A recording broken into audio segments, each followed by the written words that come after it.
Welcome everybody to ISE 2018 in Amsterdam. We're with NEC Display Solutions in Hall 5. It's the final day. Mike Blackman, Managing Director of ISE, is with us. Thank you. Thank you for having me again. Yeah, we like having you at the very end of the final day. So you just want to have the sneak preview on all the numbers, yeah? We want well, you never give us a sneak preview on the numbers, but we like having you last. Thank you. Keep the best to last. Yeah. The final day is a great day for us. We love it. More than ever. The journalists, we've bought the show floor, but the final day is brilliant. It gives you time to catch up with the things you've not been able to catch up with. Stretching to the last day was necessary for us. And every show has a last day, and you always see the numbers go down on that day. What we've seen last year, we had 17,000 people through on the last day. On the last day. Wow. And think about the fourth ISE we had 16,900. Right. So it's quite phenomenal. When you compare it with the day before, which is over 30,000, then it looks a little bit light, but it's still very effective. Still a big show. We anticipate that this last day will actually improve considerably. We've done a lot to actually push people to actually come on these days when they have more time to talk to key people. Yep. Now, you must be really pleased with the history of the show. It's been going for 15 years. I wasn't around 15 years ago, but I was around 10 years ago. Yes. But the very first show, you had 3,500 people. How many exhibitors did you have that very We had first 120 exhibitors in the first show, and those pioneers were there. Some of those companies don't exist anymore, but quite a lot of them are still in the show, and we're really proud of their support. Crestron, were they there at the first show? They were in the first show. Wow. So that's fantastic. So it's something which we're really, really pleased to have started. It had a rocky start.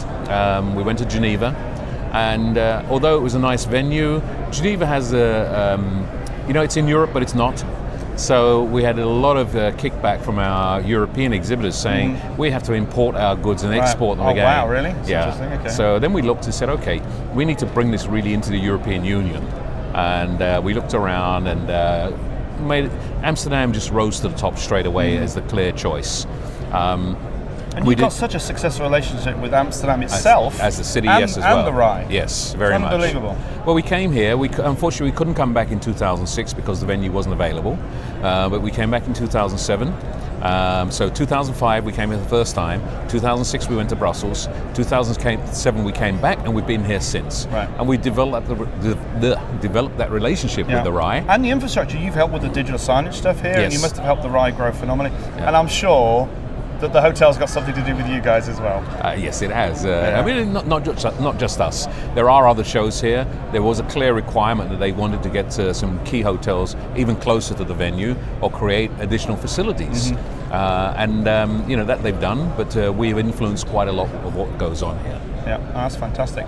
So the last numbers you hinted is going to be a lot more than the 73,000 it was last year. So we did 73,400 almost last year.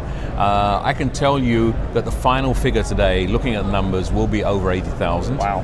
At the end of the day, I'll be able to announce that. We're very proud of that. One of the things we've done very much is not only about increasing numbers, but increasing the quality.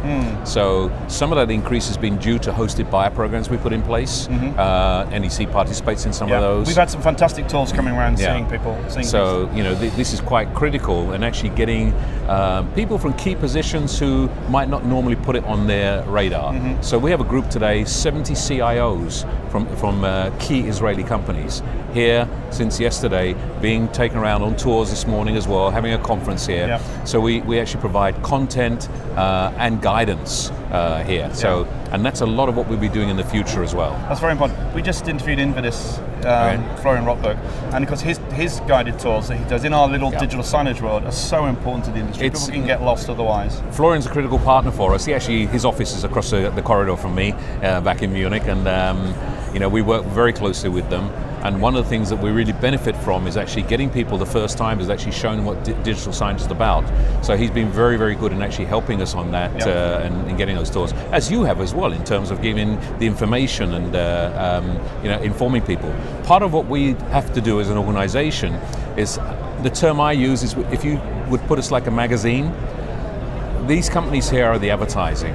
we have to create some editorial. We have to create some neutral guidance to actually inform people. And the real thing that you've done, I mean, you've done lots of great things for the industry, but the conference is at the beginning of the show.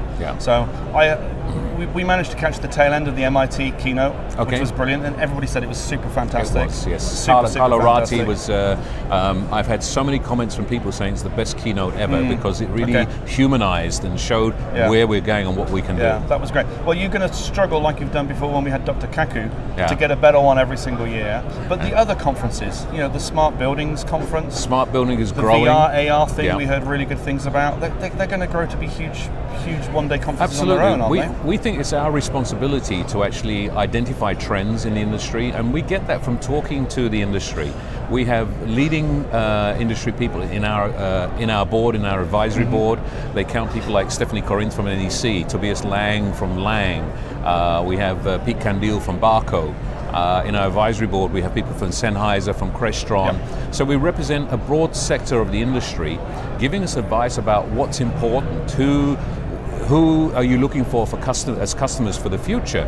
And then we look to say, how do we get them there? And just trying to drag people here to Amsterdam for a few days is really tough. So we have to create something of knowledge to let them go away and say, yes, I know more. Yes. This was valuable. I've come and I've learned something. So lastly, perhaps, Hall 15. That must have cost a fortune to put up. Yes, people, it did. the locals here say it's been up for a month. It's actually been up for 2 weeks, 2.5 weeks. Okay. It feels like a month maybe. Was that a success, do you think? Yes, it was. You're going to repeat it next year? Yes, we are. I actually had a really great comment. I'm not sure which company it was, but a little guy on a 2x2, and we have this discovery zone. And we need to encourage new companies in the industry. So we created a zone which is subsidized. You see them there, these little tables. It's all uniform. We subsidize that, and we bring companies in who are new to market or new to the show to actually give them a taste. And we said, let's not put them in the back of the hall like all the other shows. Let's put them in a really prominent position where they get traffic, and we can do something for them. And this guy came over and grabbed one of my people. He said, you won't believe it. Google came and saw me, and we're about to sign a deal that will actually make me a millionaire. I said, Google have got a very prominent place in Hall 15. Well, yes, so that's good. But it really works. Hall 15, there are some pros and cons for everything. Our growth has overtaken us.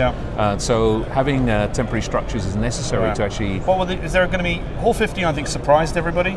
You kept that a little bit back. Apart from the exhibitors knew that, but I think it was a nice surprise. Is there anything coming next year that you're thinking of doing? Maybe Hall 16. Oh, okay. We're working with the RAI. There are a lot of rumors going around at the moment about where we're going next. I can tell you next year we're at the RAI, and the year after we're at the RAI, and we are working with the RAI to actually develop new facilities here. They've come up with some plans on what they can create and build. Some of that process is going through the city at the moment, city planning, to expand the facility and give us more room. ISE must be great for Amsterdam, it must be great for the RAI. I think we contribute a tremendous amount to not only to the business and finance of the city, but also to create creativity in actually highlighting the city. Amsterdam has a goal to be one of the smartest cities in the world. They lay at number 15 at the moment, and I think some of the things we bring into this city and show from our exhibitors here actually contribute to showing what Amsterdam can do to become a smart city, or the smartest. It could be the smartest city in Europe, let's hope so. At least let's hope so. Okay, Mike, we look forward to the figures this afternoon. Thanks very much for joining us. Okay, Adrian, thank you. Thank you.